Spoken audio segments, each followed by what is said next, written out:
Namo tassa bhagavato arahato samma sambuddhassa. Namo tassa bhagavato arahato samma sambuddhassa. Namo tassa bhagavato arahato samma sambuddhassa. Ittang wo nyatinang hotu sukhita hontu nyatayoti.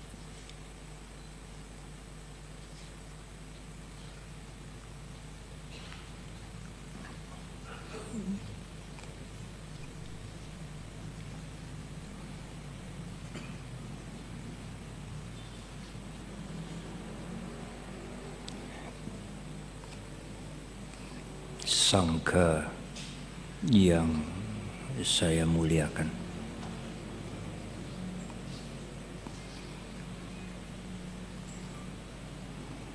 para pandita,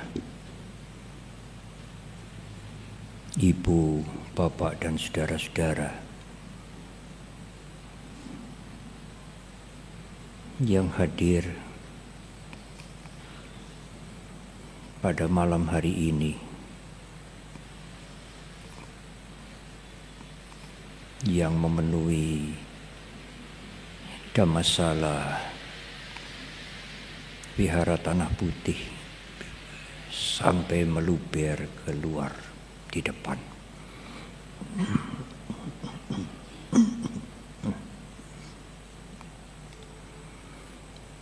Tahun ini 2025 genap 60 tahun Wihara Tanah Putih, tepatnya pada tanggal 1 Januari.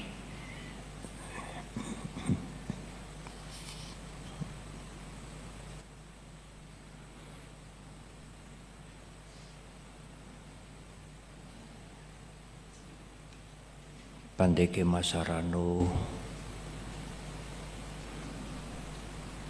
adalah kepala Wihara Tanah Putih yang cukup lama. Karena sebelum itu Wihara Tanah Putih dipimpin oleh antara lain Bante Sudamo, juga pernah tinggal di wihara ini Bante Jinapia pada saat tahun-tahun awal berdirinya Wihara Tanah Putih.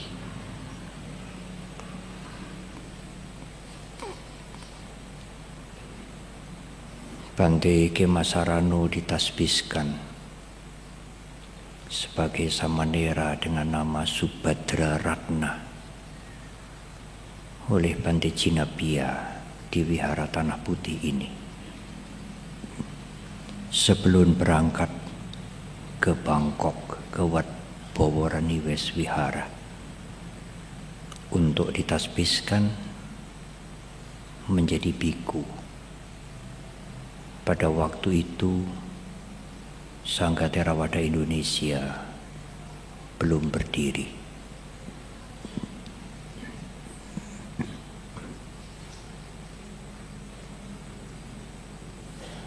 Tetapi sebelum Bante Khema Sarano menjadi samanera, beliau sudah aktif memberikan bimbingan dhamma di daerah-daerah, di pelosok-pelosok. Karena pada waktu itu beliau aktif di organisasi Buddhis yang disebut dengan Buddhis Indonesia.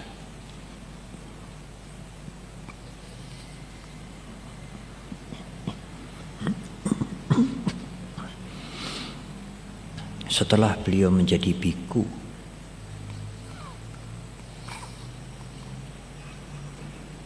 beliau kembali ke tanah air dan mendirikan Sangga Theravada Indonesia di tempat ini, di Wihara Tanah Putih. Pada tanggal 23 Oktober 1976,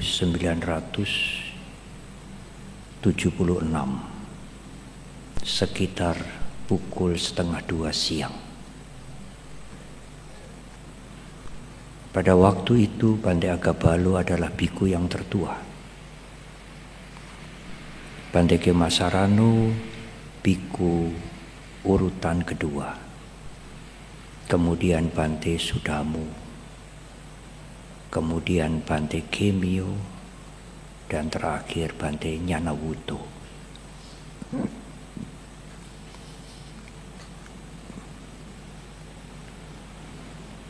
Yang menjadi saksi lahirnya Sangga Theravada Indonesia di Wihara Tanah Putih ini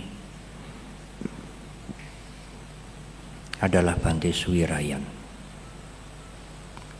yang sekarang menjadi kepala wihara Wat Prasi Mahatat di Thailand. Juga Bante Sombat. Umat yang menjadi saksi adalah Ibu Supangat Prawirokusumo, kemudian Bapak Panji Bagus Suprana yang mempunyai jamu jago, kakak dari Bapak Jaya Suprana. Dan satu umat lagi, Bapak Surya Puta KS Suratin. Pada tahun 76 itu ada yang menuliskan di salah satu buku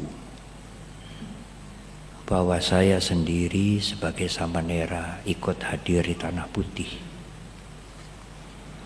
Saya ingin memberikan koreksi bahwa pada waktu lahirnya Sangga Theravada Indonesia itu, yang dinyatakan lahir oleh kelima biku yang saya sebutkan di depan, saya masih samanera dan pada waktu itu berada di Wihara Mendut. Saya tidak ikut hadir di Wihara Tanah Putih. 49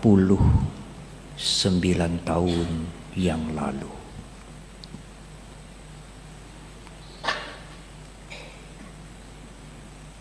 Ibu, Bapak, dan Saudara,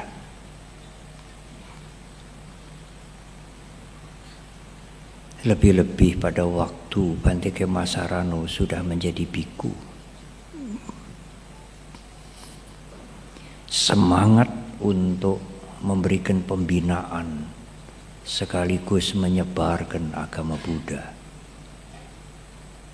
semakin kuat, lebih ketimbang pada waktu beliau masih sebagai umat, sebagai pandita.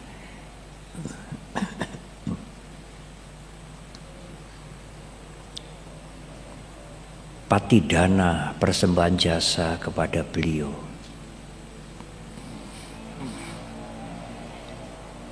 adalah kesempatan yang berharga, tidak hanya bagi umat Buddha sekarang, tetapi juga bagi para biku untuk mengetahui, untuk menyimak bagaimana para biku pendahulu-pendahulu kita dengan tidak mudah. Kalau saya tidak menggunakan kalimat sulit, dengan tidak mudah memberikan pembinaan, membangkitkan kembali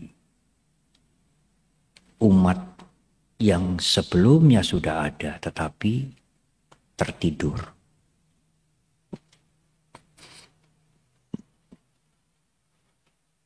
Generasi umat Buddha yang datang sekarang tentu tidak banyak mengetahui kalau peringatan atau patidana ini tidak dilakukan dan mengenang kembali kebajikan dari Bhante Kema Sarano.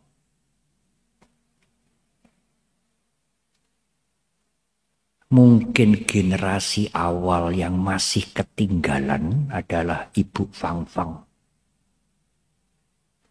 Saya bertemu tadi pagi, apakah malam hari ini juga hadir?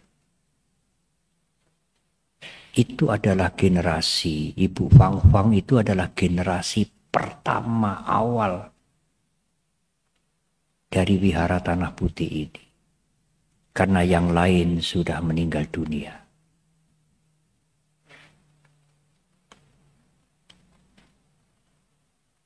Bhante Kema Sarano tidak hanya bermukim di Wihara Tanah Putih, tetapi berkeliling.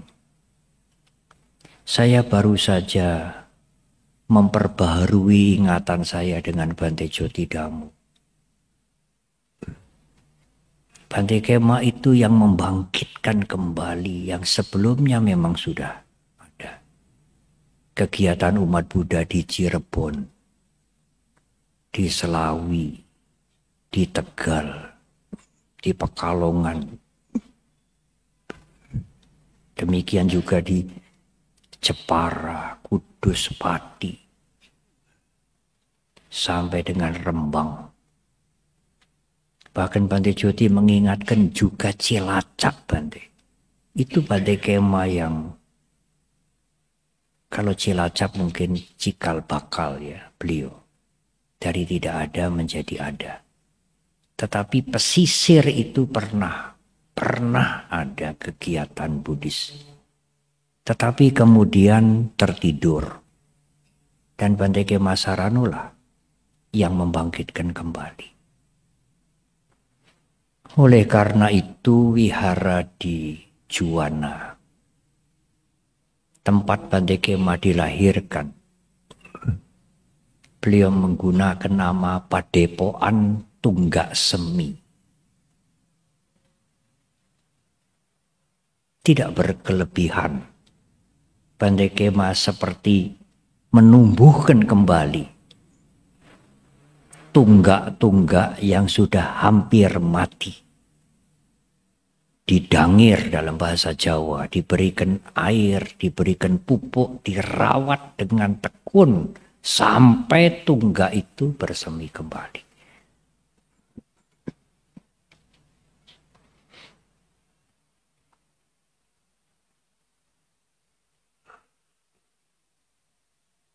Empat 40 tahun yang lalu. Jangan membayangkan Wihara Tanah Putih seperti ini. Wihara Tanah Putih, aula yang belakang itu papan.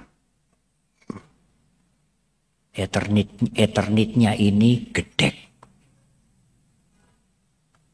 Bangunan yang bertembok hanya di tengah. Itu pun bangunan bekas. Bukan dibangun khusus untuk wihara.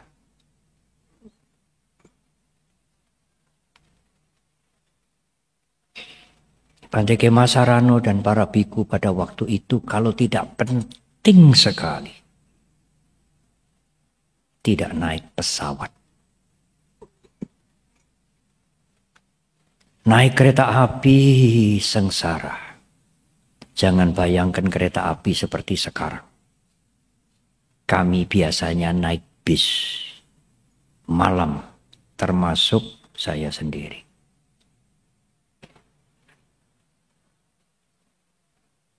Bhante Kema Sarano pernah bercerita kepada saya. Panyawaru.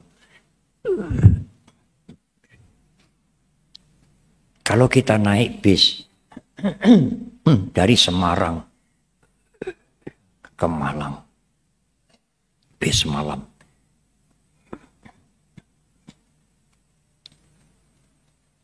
Di perjalanan itu berhenti. Para penumpangnya mendapatkan makan malam. Sebagai biku, tentu beliau tidak mengambil makan malam di salah satu restoran di mana bis-bis itu berhenti. Beliau minum air jahe atau teh panas. Panyawaru, waktu saya turun dari bis, itu ada suami istri yang kaget melihat jubah kuning. Pada waktu itu biku sangat jarang. Ibunya itu ngomong dengan bapaknya, Pak, iki bangsane opo, Pak?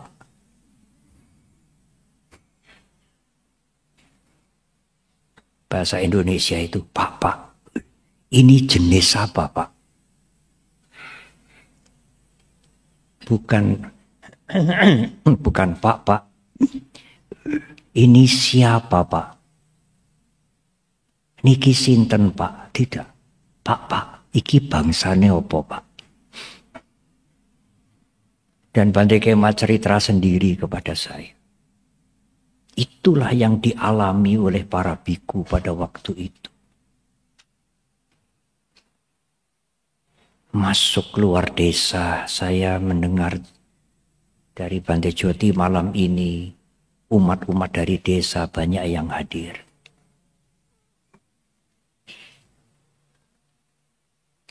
Saya sendiri pernah jalan kaki dari pinggir desa di Demak. Kalau tidak salah namanya Sedu. Jalan kaki ke kotaan. Pada waktu itu belum banyak mobil, belum banyak ojek. Setelah mobil tidak bisa mencapai lagi, kami jalan kaki. Dan di tempat itu malam umat berkumpul banyak sekali. Kami memberikan bimbingan dhamma. Tetapi di tempat itu tidak ada sumur. Orang minum mengambil air dari air di selokan yang mengalir itu. Umat menyajikan pada saya air masih agak panas, tetapi keruh. Keruhnya bukan air jahe, air dari selokan. Tidak ada pilihan lain, itulah yang harus diminum. Selesai acara pagi jam 4, harus jalan kaki menyeberang sungai. Airnya tidak banyak, tetapi dasarnya itu licin sekali. Saya dipegang kanan, dipegang kiri seperti orang buta yang jalan. Karena kalau tidak terpeleset, jatuh, licin sekali, sendal harus dilepas. Ke jalan besar untuk nyegat bis pagi.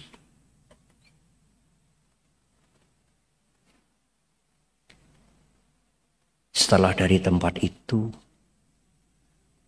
saya terkena sakit 1,5 bulan baru sembuh. Mungkin air yang diminum itu terlalu banyak vitamin mungkin. Seperti itulah saya menceritakan sedikit yang dialami oleh para biku 45 tahun yang lalu. Karena tahun depan Sangga Theravada Indonesia ini 50 tahun. Dan pasti Bante Kema mengalami yang lebih dari yang saya ceritakan.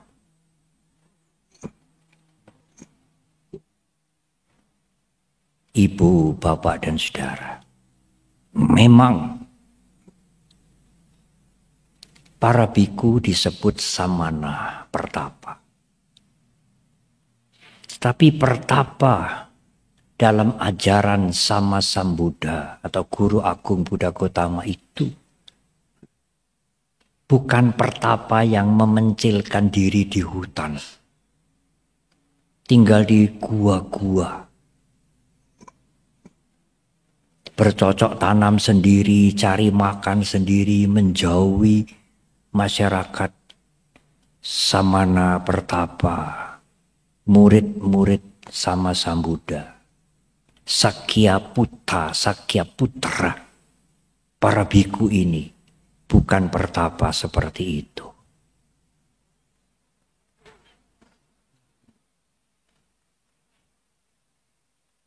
Umat Buddha tentu tidak asing melihat bagaimana para biku mengambil makanan. Para biku hanya bisa mengambil makanan kalau diserahkan. Ada umat yang menyerahkan. Karena para biku tidak bercocok tanam, menanam sayur-mayur, masak sendiri.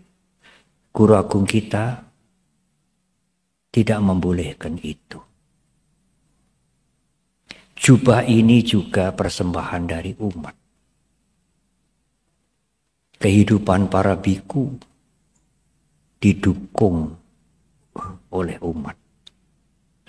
Para biku berada di tengah-tengah masyarakat.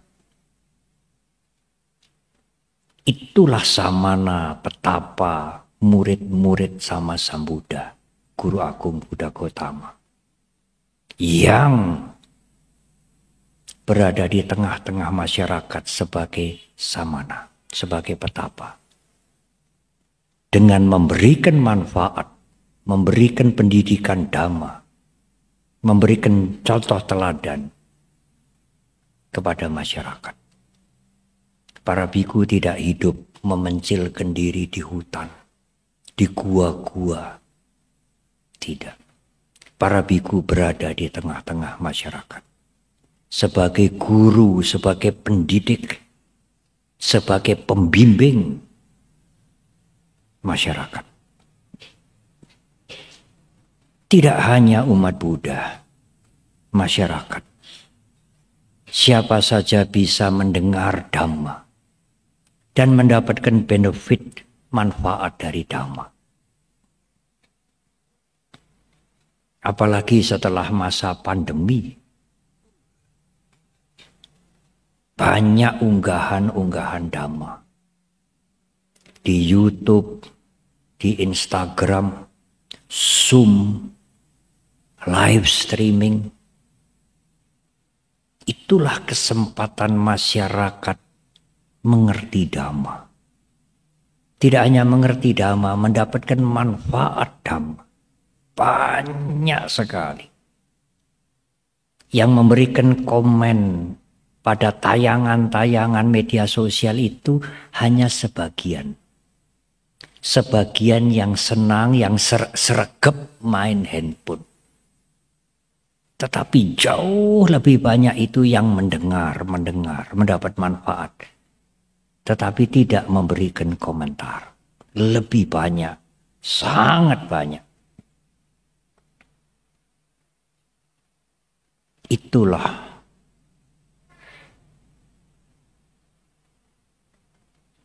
bimbingan Dhamma yang diberikan oleh para biku kepada masyarakat.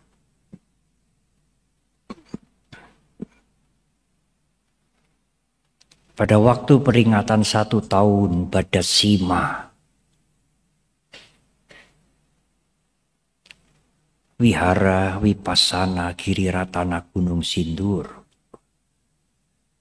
saya juga menyinggung, sedikit menguraikan. Bahkan di Sigalowada Sutta, Sang Buddha memberikan 6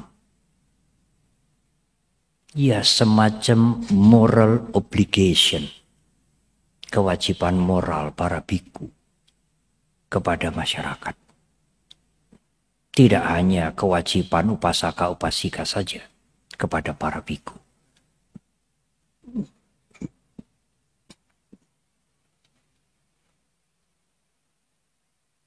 ibu, bapak, dan saudara, dan para biku semuanya.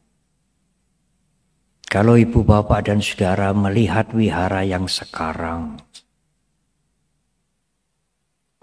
kemudian membandingkan dengan 40 tahun yang lalu, dulu tidak ada karpet ini. Wihara-wihara itu adanya kloso, tikar mendong. Karpet ini barang mewah. Hanya wihara yang sangat besar, rumah mewah, yang rumahnya ada karpetnya. Wihara-wihara umumnya tikar. Kemudian yang paling baik tikar plastik. Tetapi hampir semua sekarang wihara punya karpet, termasuk di pelosok-pelosok desa.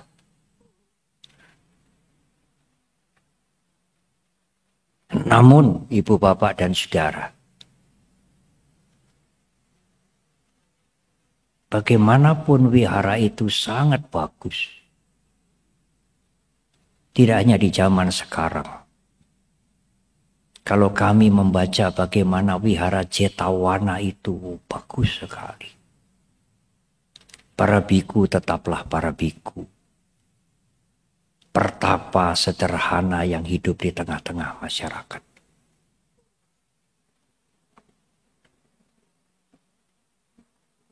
Para biku harus puas dengan pakaian yang dikenakan. Siapapun biku itu.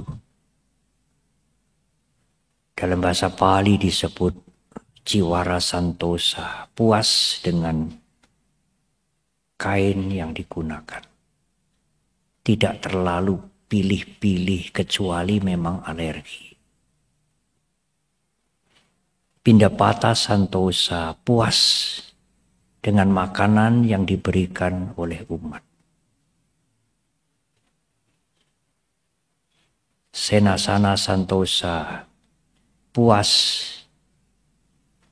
dengan tempat tinggal dimanapun yang diberikan oleh umat. Kalau para biku mengalami 30 tahun yang lalu, 40 tahun yang lalu, melihat wihara Tanah Putih sekarang sangat puas.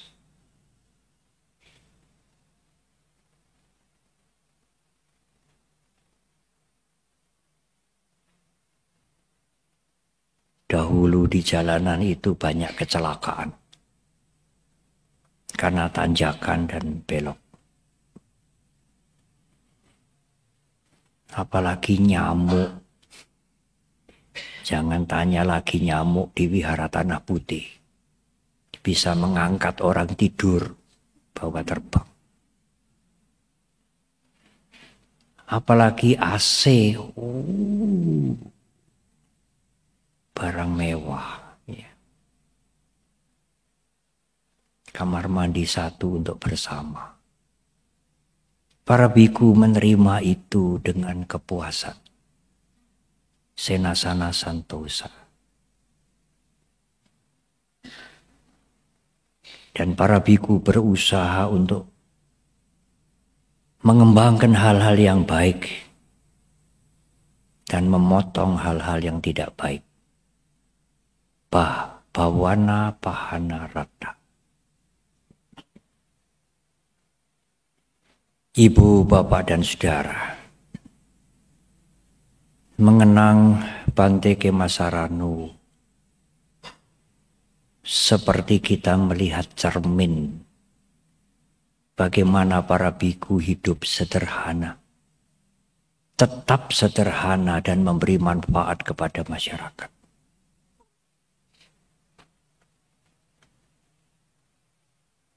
Masyarakat tidak semua membaca Winaya, kitab Winaya. Tidak semua membaca Sutta. Umat Buddha pun yang sudah membaca Winaya, membaca Sutta, bagaimana melihat wujud winaya, wujud suta itu. Meskipun sudah pernah membaca, apalagi yang belum membaca. Masyarakat dan umat Buddha melihat winaya dan suta dhamma winaya itu dari kehidupan para biku. Kehidupan para biku itulah yang bisa dilihat. Kehidupan para biku menika ingkang saged dipun tingali nyata.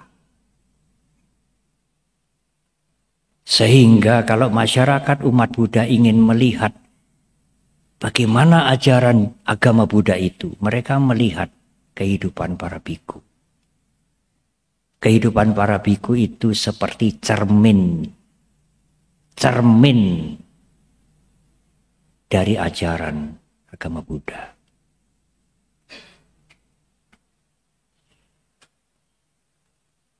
Ibu, bapak, dan saudara. Tetapi tidak hanya para biku. Umat Buddha, upasaka, upasika juga harus berusaha untuk praktek dhamma dengan baik. Karena masyarakat tidak bisa dikatakan, tidak bisa diminta. Kalau 1-2 umat Buddha melakukan hal yang buruk, kami meminta kepada mereka, jangan gebiauya ya. Umat Buddha yang buruk itu hanya umat. Ajaran Buddha tidak begitu. Masyarakat tidak bisa disuruh begitu. Kalau ada 1, 2, 3 umat Buddha yang buruk, masyarakat akan melihat, kok umat Buddha kayak begitu. Gebiauya. Uyah podo asine. Uyah itu mesti asin. Kalau 1, 2 beberapa umat Buddha buruk, semuanya ya kayak begitu. Tidak hanya para bikunya. Umat Buddha juga menjadi cermin ajaran agama Buddha. Oleh karena itu prakteklah dengan baik. Bante Kema, para biku yang dahulu, yang mendahului kita. Dengan segala kekurangan dan kelebihannya sebagai biku, sudah memberikan keteladanan semaksimal mungkin. Marilah kita menjadi biku, menjadi upasaka dan upasika dengan sebaik-baiknya. Semuanya akan bermanfaat untuk Anda sendiri. Kami menjadi biku bermanfaat untuk kami. Mengurangi kilesa, mengurangi penderitaan, tetapi sekaligus kalau perilaku kita baik, orang lain akan mencontoh kita. Dan kita membawa nama agama Buddha menjadi berharga. Inilah tanggung jawab kita sebagai biku, sebagai upasaka, upasika.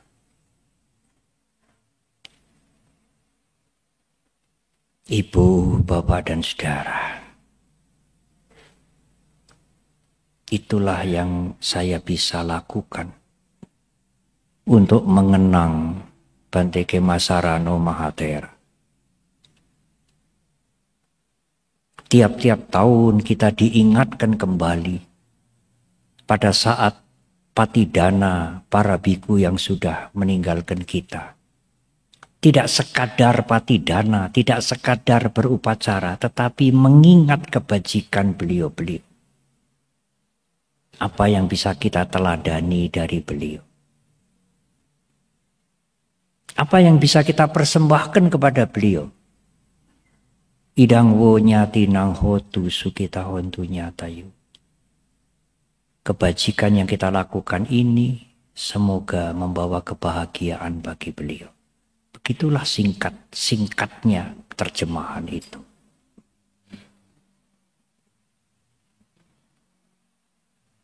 Saya merasa cukup. Apalagi malam hari ini pakar-pakar dhamma hadir semua.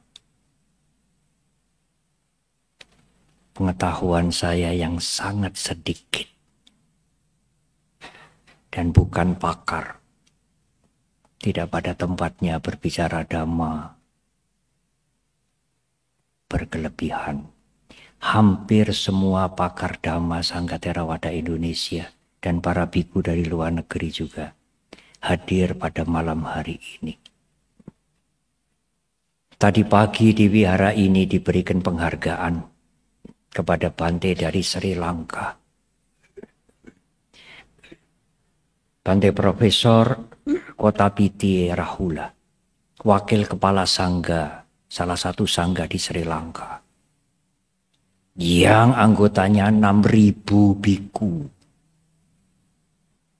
Juga penghargaan kepada Bante Erik yang sekarang duduk di tengah-tengah kita.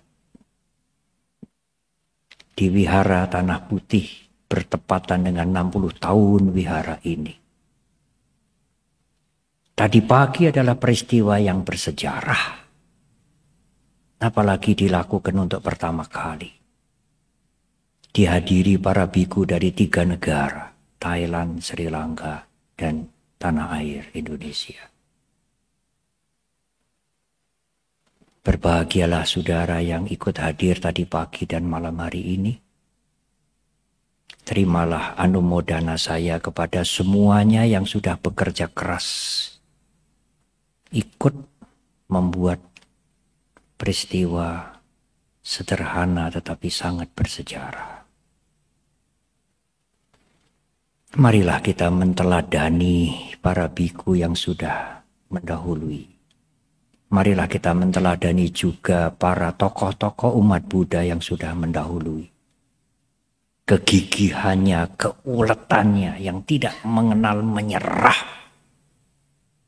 dengan berbagai macam keadaan yang sangat sulit.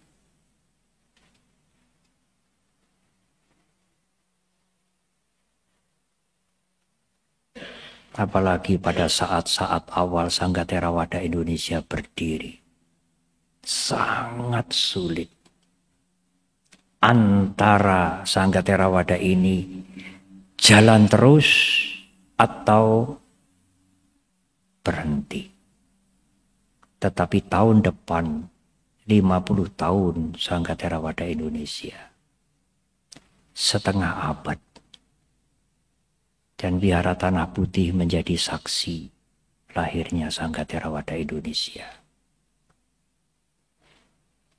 Sekali lagi terimalah penghargaan kami. Atas nama Sangga Theravada Indonesia saya menyampaikan penghargaan. Anumodana. Semoga Ibu Bapak selalu berjuang praktek dhamma dengan baik. Untuk kemajuan Ibu Bapak dan saudara sendiri.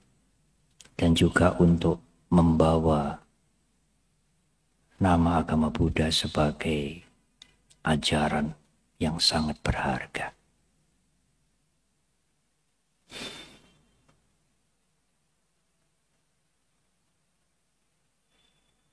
Terima kasih.